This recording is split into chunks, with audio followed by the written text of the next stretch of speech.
Hi guys, it's Karen. We're going to do something different today. We're going to be working with copper sheets and cutting out sheets using regular shears. There's tinning shears. There's a jeweler's saw, which I'm really new at. And we're going to be using some templates, which are fun. These are all used that I got from other people or dirt cheap. And different gauge copper sheets. This is a 22 gauge. This one I think is 24 gauge. And you can see I use some templates here for some of the designs. And then you can also, because I want to make some earrings, and I'm kind of focused on Valentine's Day if you can't tell, but you can cut out shapes, and then you can get a mirror thing by folding your paper and cutting out the shape, and then like paper dolls, remember that? And then you just glue them onto the copper and then cut them out. So we're going to experiment with different tools to do that, as well as the main focus here is going to be using soft solder, but we're going to use molten solder, which is liquefied, and then using the red rubber stamps to make designs on them. And I'm thinking also of doing some metal stamping with words on them, like loved or blessed or whatever, designs maybe.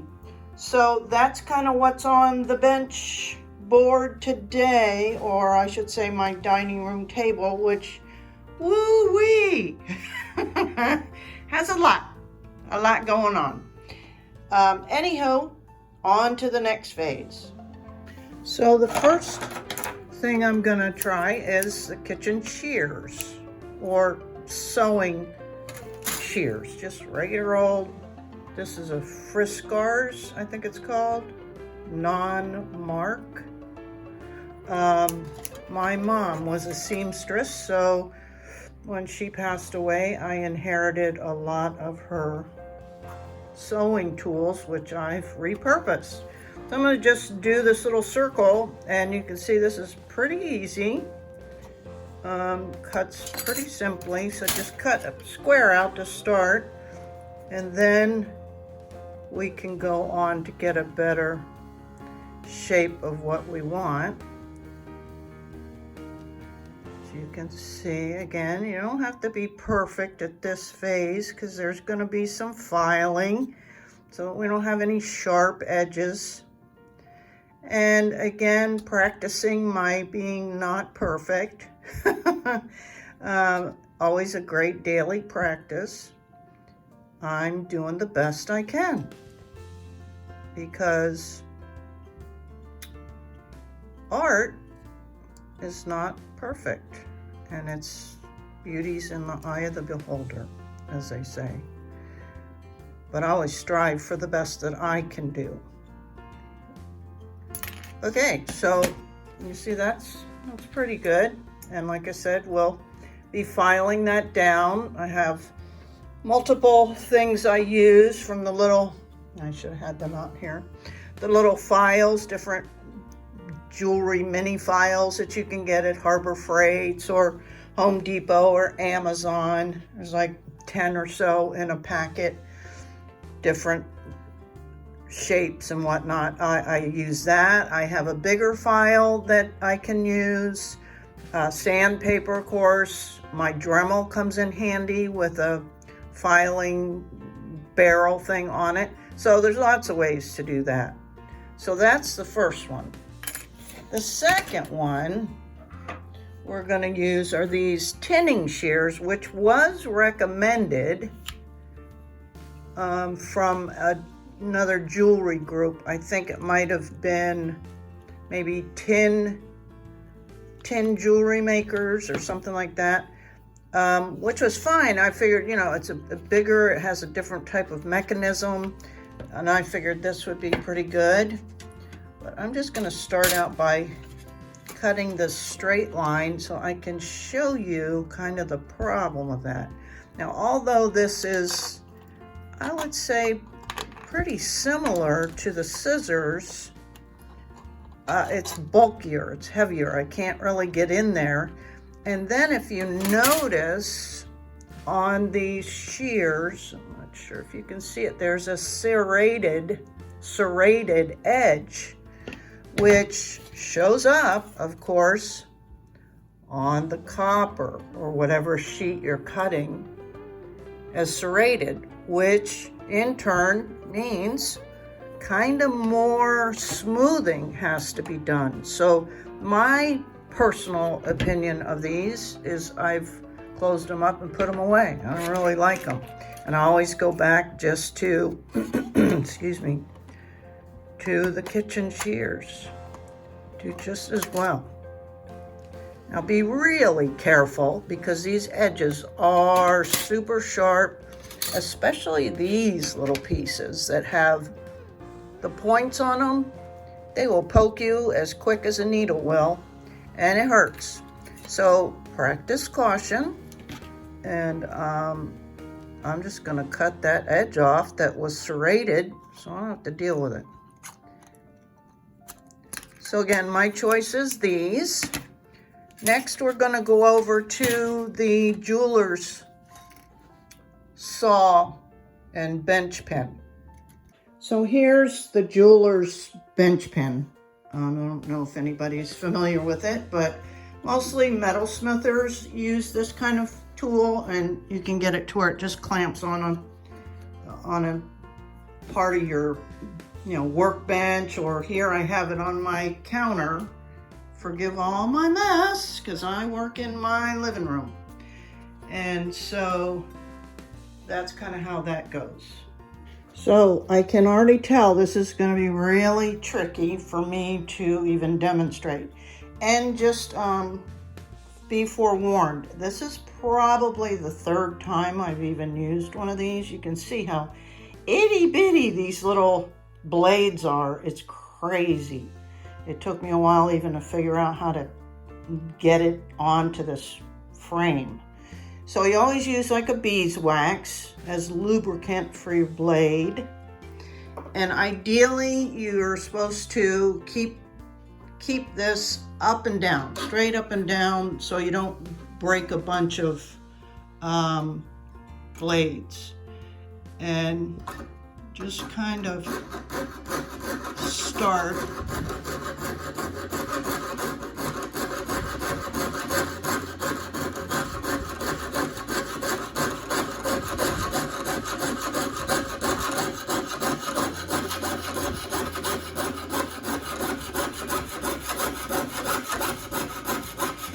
The key, I understand, is to not like force it, again, as dealing with your Dremel, is just keeping the angle right, a good grip on the blade, but try to relax and up and down strokes easily, and then just more guide your metal. So we'll see if I can get this going without breaking a blade.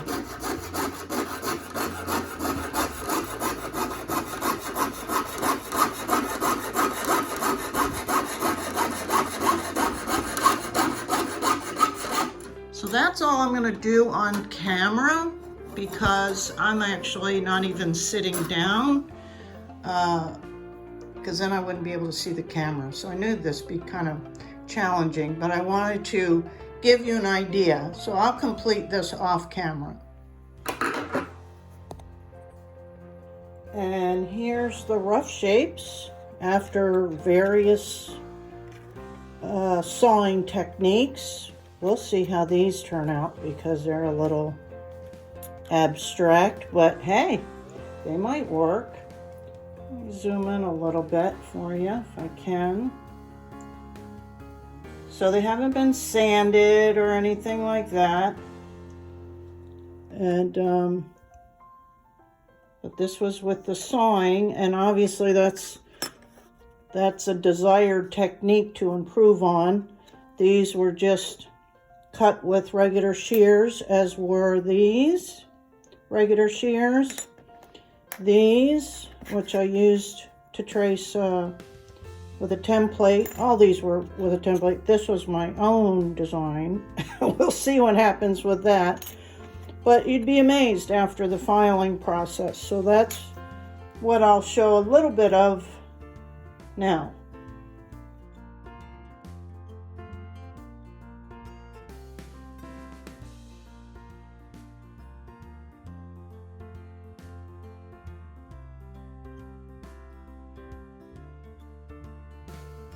Now, after the filing, smoothing, whatever method, multiple methods, I progressed from the Dremel to kind of round any edges that weren't so round and soften corners such as these triangles.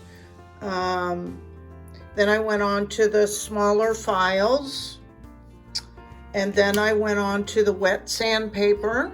And after handling all these pieces in multiple stages, I didn't even cut my finger anywhere. Wow, how about that?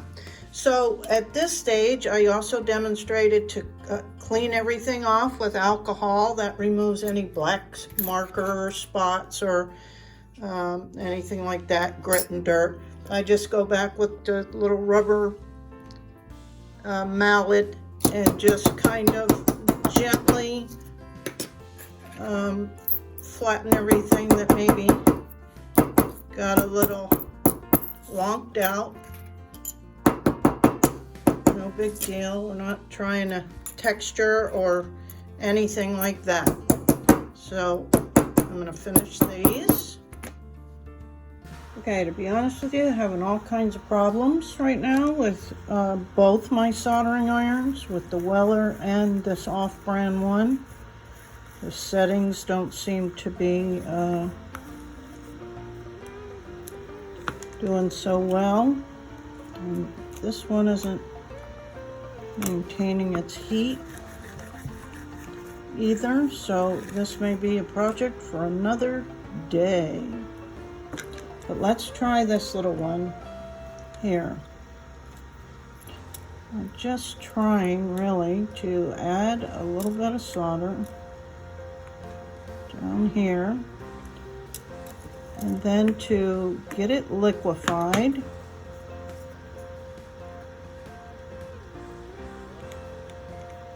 Like that, and then just quickly put the rubber stamp on it, and it creates this texture.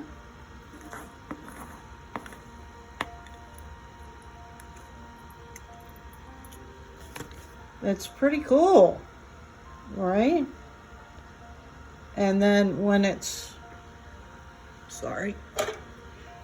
when it's holding on, you know, off to the end like that, it's simple enough just to heat it. As I say that, and it takes it off of there, and then you still have a texture. So, well, I shouldn't put that there, but I'm going to show you this one that I did before I started filming, just make sure everything was melting. And you see it's pretty cute, and so that's the effect I'm going for with that one. But same thing, if it's the design is off the end, you just, in theory, if your iron is working, you just hold it up there and it'll melt that excess off easily.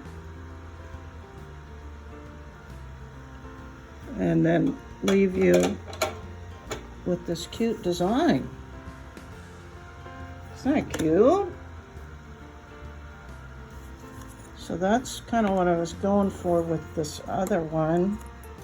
But neither one of the soldering irons are cooperating, so I'm gonna continue with this one and see if I can get a little bit more on there to finish this design anyway. So you just kind of drop And always, my suggestion is to put more solder than you think you need on it. Let me zoom in, because I may not get another shot at this. Today, anyway. I'm determined. Okay, so, let's see, there's that. And have your rubber stamp. It was just a one that was on a wooden block, and I just tore it off and then cut it into pieces so it's more easily manageable. So let's see if I can get that to melt. In fact, I'm going to put a little bit more. And the beauty of this whole thing is that I can remelt that I just did, because obviously I want a little bit more. And let's see what happens here. So yeah, it's better, but most of it came off. So see, you can reheat it, and we'll get that liquefied. Let's see if we can get it. Again, most of it came off. So I'm going to put this up higher. Nope, keeps squishing out. But that's okay, you can keep doing it. Let's add a little, one more drop.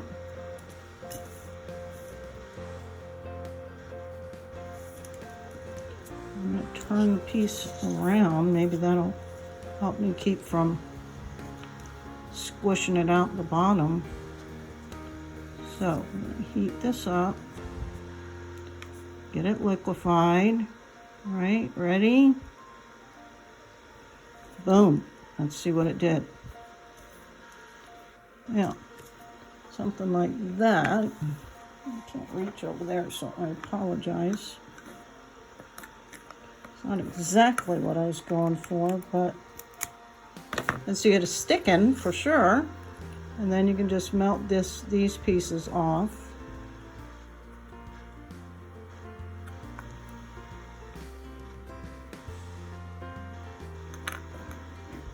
And these went mostly to the back. I'll get that off of there.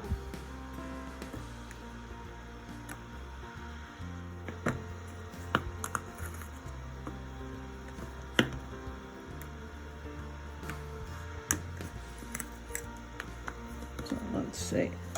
Sorry, I keep knocking that. Let's see. So something like that. I didn't get it. This one's perfect. This one, not so much. So I would probably go another round and see if I can get it. But I'm going to do that off camera so I don't waste film.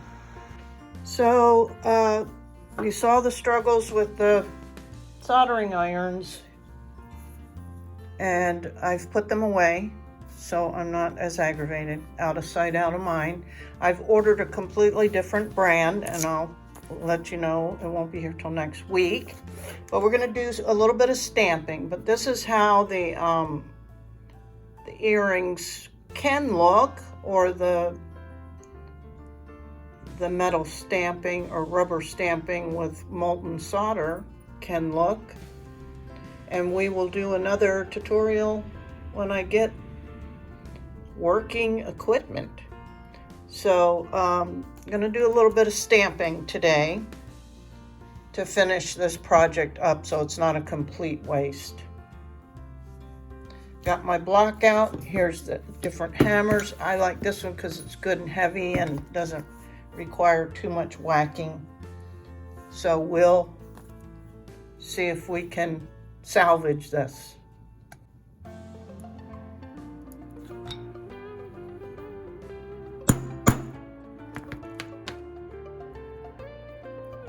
So these are going to be little earrings.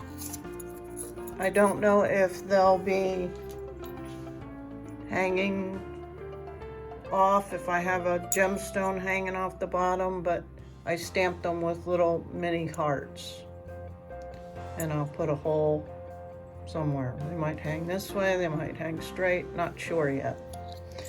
And then I used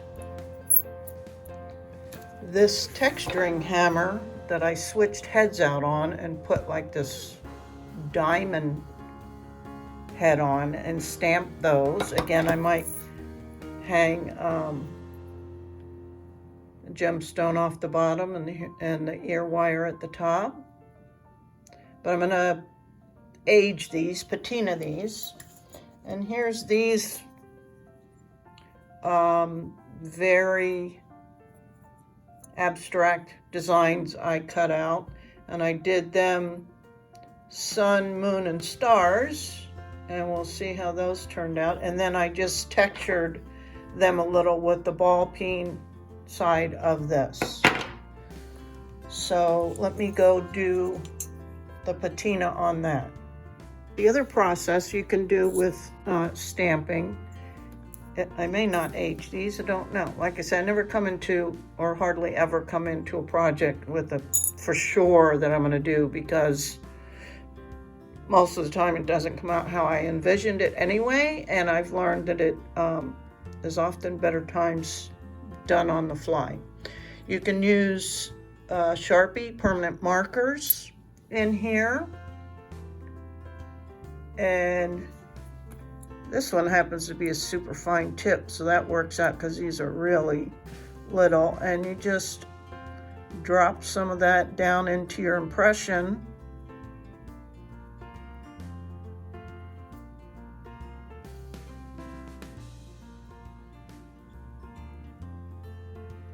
And then we're going to wipe off the excess, so don't worry that this is sloppy.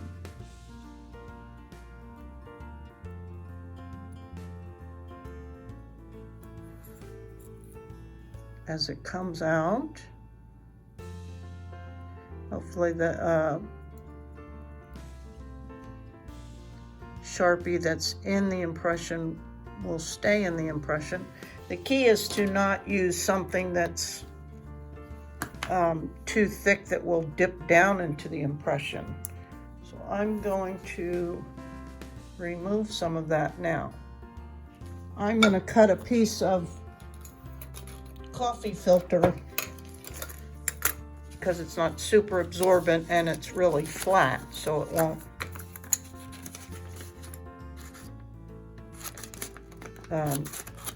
get down in the impression too much.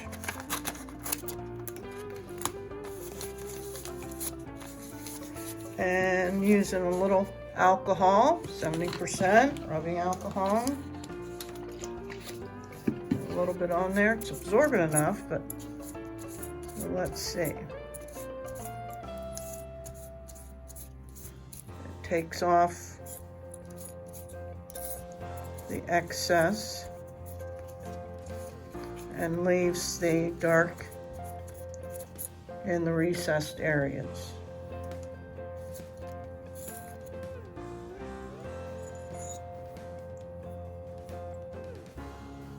So those will be cute, simple. And I may still patina them, I don't know for sure.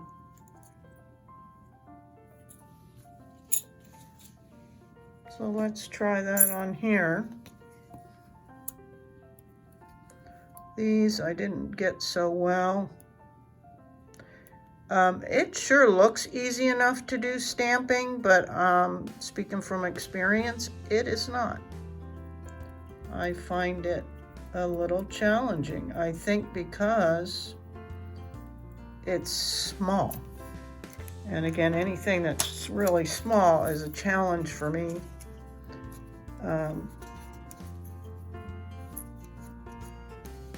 I think because of my tremors.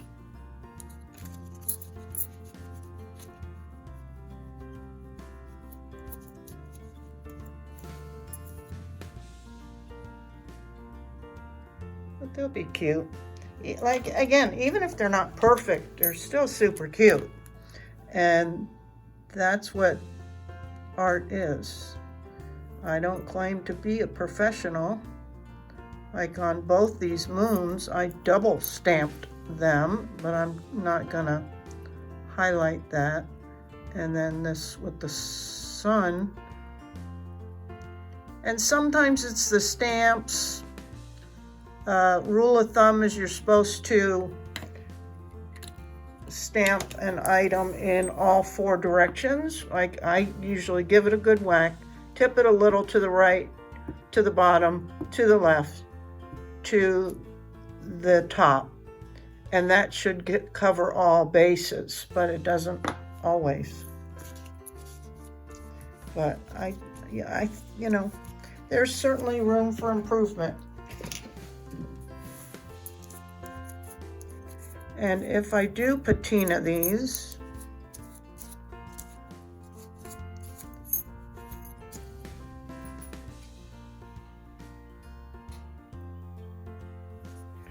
so yeah. And then these I will patina.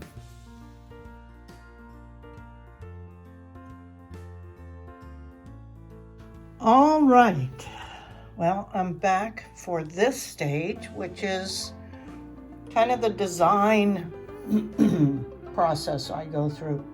I go in my craft room, because y'all know I'm working out here in my dining room, where all my beads are in the craft room, and I intuitively pick out beads and kind of hold them up and get a feel and a look and whatnot. And so, because it's Valentine's Day, I was really hoping to find, you know, a red jasper or strawberry quartz or something like that for the hearts at least.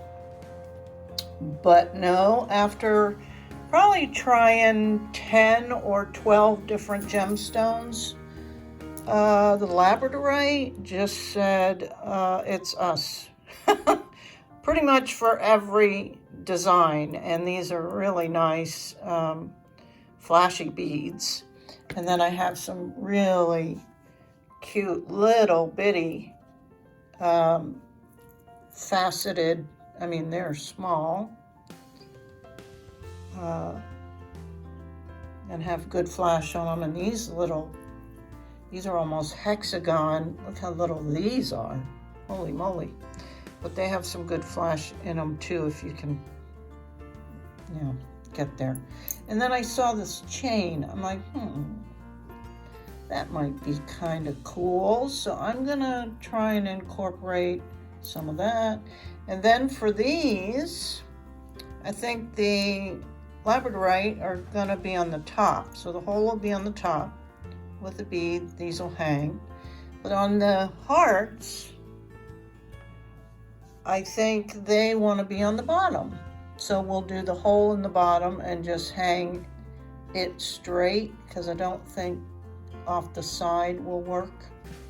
I thought about maybe doing the bead on top, similar to those, but, you know, we could do one of each. Could do, you know, those are pretty popular these days. So I don't know. Well, again, I never know. These I'm leaving plain, but these have aged ear wires that will match nicely. These are bright copper. This, I have a chrysoprase that I think will go nice with this one. This will be a pendant. So I'm gonna put those together and use my trusty little ImpressArt hole punch. Goes easily through these. I have my antique copper jump rings out. I have some bright copper jump rings out. I have my pliers and whatnot out to start the assembly. So I'll be back when I've gotten further.